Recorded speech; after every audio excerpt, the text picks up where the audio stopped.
Sort of promised that I would not review another one of the S-Series knives, or F-Series lights, but I kind of lied. And the reason I lied is because I didn't know this light was coming. And once I saw the specs, I was just possessed by the idea of getting one and having a review of it. So this is the H1R, which is an angle head flashlight that can be used, as I showed you with this, as a headlamp.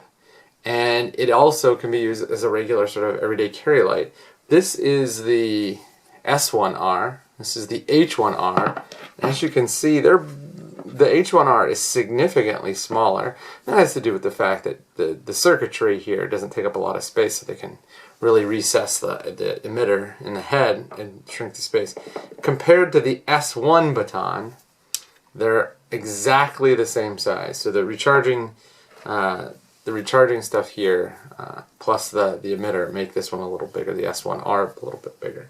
But overall, I really like the light. Of course, it has the really good UI, so you just hold it down. 1, 2, 3, and back down again.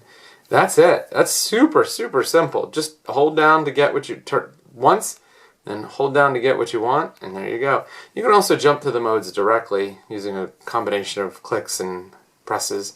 The light has, let's see if we can get this to focus. There you go. This has a diffuser type lens, and the idea is that when you're using it as a headlamp, you don't need that really tight spot. And I don't really have any disagreement with that design philosophy. I think that works quite well. I can tell you that I wore this when I got it. I wore it for 2 hours, just walking around the house being a huge dork. And it's not terribly uncomfortable. And the reason why is because this is really flexible. I've had a bunch of headlamps, and some of them had rigid material here, and it just kills your head.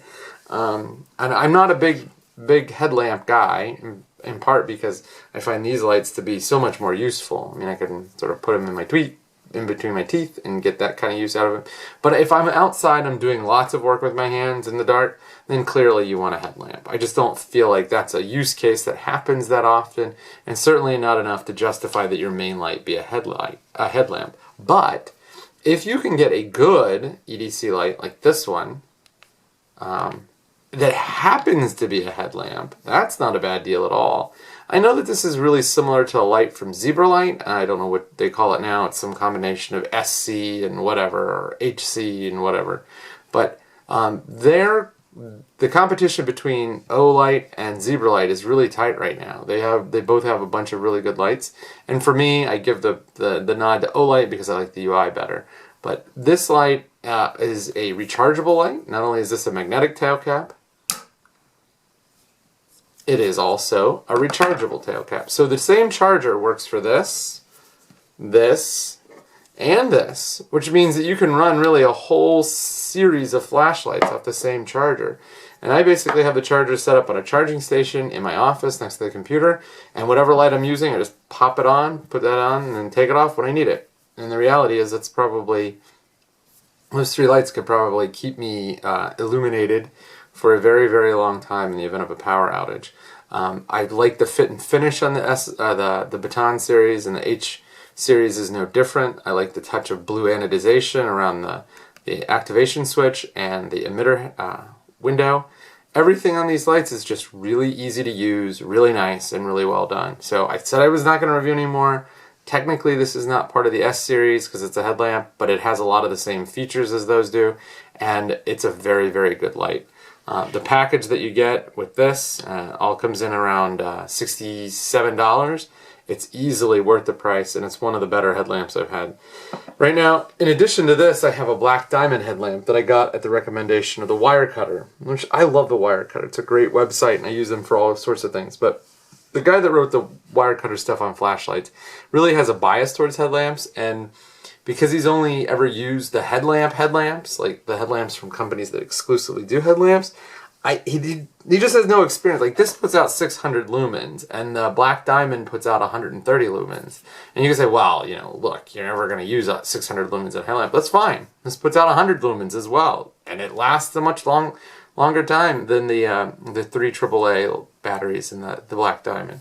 There's just no way that the headlamp, like the Princeton and the Black Diamond, there's no way that they can compete. You know, a $60 black diamond, which is the one I have, is nothing in comparison to this light. I mean, this light is much more versatile, much better materials, much better built, brighter and dimmer, and easier to use. I find this setup to be much more comfortable than the rigid back to the black diamond. I'm going to write an article about why I don't like headlamps, or why I don't like the headlamps, the headlamps from companies that make only headlamps. But for me, if you're spending $60 and you want a headlamp, you're going to have a really hard time finding a Princeton or a black diamond that beats this light. And that's because those lights, they're just not very good, and they're sold to a market that doesn't have the same kind of experience with high-end emitters that general flashlights do.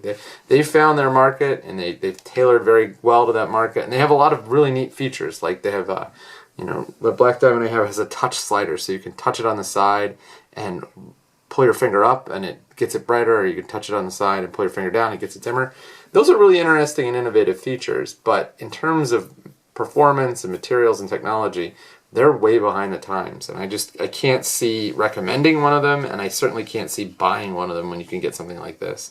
And I know that there are guys that have much more experience with high-end headlamps, like the ones used in diving and caving, and those are entirely different affairs. I mean, those are really specialized high-end lights, and I'm sure that they are really, really good because they have a very specific purpose. They've been used that way for a long time. But if you're talking about general use and you're comparing like the black diamond you can get at REI or this light, and they're the same price, there's just no reason not to get this light. So that's my video overview of the H1R Nova from Olight. And look for a review coming